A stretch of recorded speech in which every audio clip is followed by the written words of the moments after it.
Bismillahirrahmanirrahim. Assalamualaikum warahmatullahi wabarakatuh. Alhamdulillahi rabbil alamin.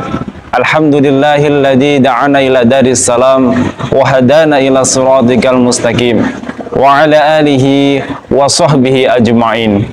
Asyhadu an la ilaha illallah wahdahu la syarika lah wa asyhadu anna sayyidana wa maulana Muhammadan abduhu wa rasuluh alladzi la nabiyya ba'da. Qala Allah ta'ala fil Qur'anil Karim, a'udzu billahi minasy syaithanir rajim. Bismillahirrahmanirrahim. Syahrul Ramadan alladzi unzila fihi al-Qur'an hudan lin-nas wa bayyinatin minal huda wal furqan.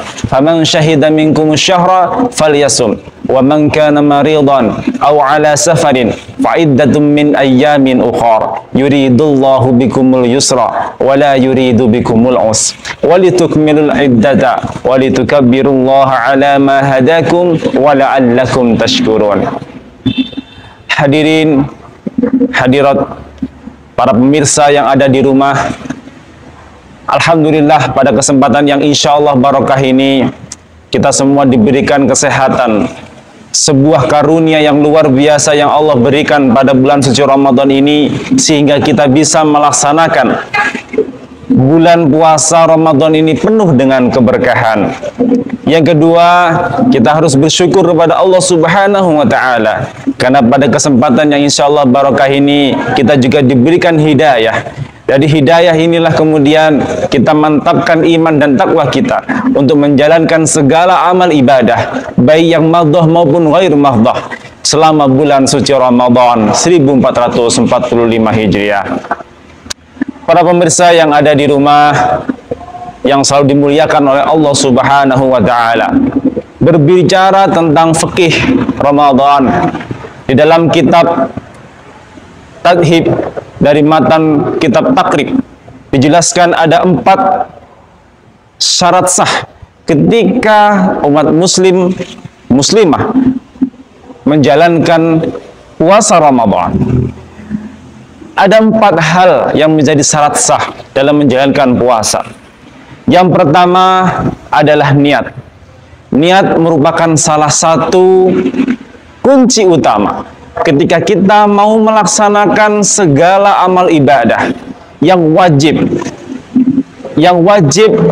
kita lakukan sebagai seorang umat muslim.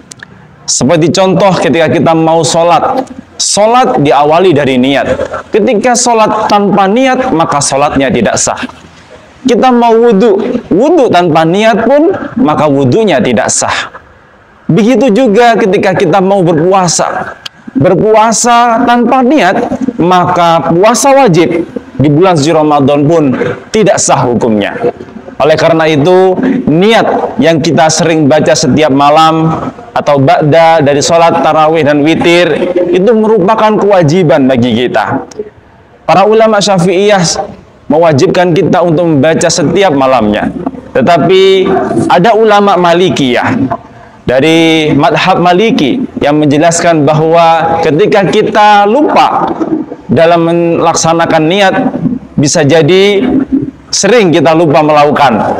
Tetapi ada satu cara yang diberikan, yang ditawarkan oleh Imam Malik, satu niat bisa digunakan untuk 1 bulan lamanya. Oleh karena itu, pemirsa yang ada di rumah bisa menggunakan ketika kita uzur, mungkin lupa dalam melaksanakan niat bulan puasa Ramadan. Nawaitu sauma jami'i syahri Ramadan hadhihi sanah litaqlid Malik, Imam Malik fardalillahi ta'ala. Itu adalah salah satu niat yang bisa kita gunakan di awal bulan Ramadan hingga akhir bulan suci Ramadan. Para pemirsa yang ada di rumah, yang kedua adalah dilarang untuk makan dan minum selama melaksanakan puasa 1 hari penuh. Batasan dari kita melaksanakan atau dilarangnya makan dan minum adalah ketika sahur sampai kita berbuka puasa. Apa batasan sahur? Batasan sahur para ulama juga berbeda pendapat. Ada beberapa ikhtilaf. Namun yang paling masyhur, sahur adalah makanan, waktu untuk kita melakukan atau makan dan minum sebelum kita melaksanakan puasa 1 hari penuh. Para ulama mengatakan bahwa sahur ini adalah bentuk waktu, sedangkan imsak adalah bentuk waktu batas kita untuk tidak melaksanakan yang namanya makan sebelum melaksanakan puasa Ramadan 1 hari penuh. Oleh karena itu, ketika kita mau melaksanakan puasa Ramadan, maka yang kedua ini adalah kita harus melaksanakan sahur dan lantas kemudian menjauhi dan tidak memasukkan barang makanan ataupun minuman ke dalam mulut atau tenggorokan kita. Itu adalah fikih yang kedua. Yang ketiga adalah kita dilarang untuk berjima. Berjima adalah berkumpulnya suami dan istri ketika di tengah-tengah puasa Ramadan. Ini merupakan salah satu larangan yang luar biasa. Salah satu larangan yang membuat batalnya puasa Ramadan kita adalah berkumpulnya laki-laki dan perempuan yang sudah sah suami istri di tengah-tengah puasa Ramadan. Jangankan kita berkumpul, bercumbu saja, lantas kemudian timbul hawa nafsu, lantas kemudian keluarlah air madhi maupun mani yang keluar dari laki-laki, maka itu juga akan membatalkan puasa Ramadan. Bukan berdosa, tetapi ini ada denda yang luar biasa yang diberikan kepada orang yang melanggar dari syarat sah yang ketiga ini. Dia diwajibkan untuk puasa selama 2 bulan. Kalau dia tidak bisa melaksanakan karena udzur sakit atau marid, maka dia memberikan makanan kepada 60 fakir miskin atau yatim.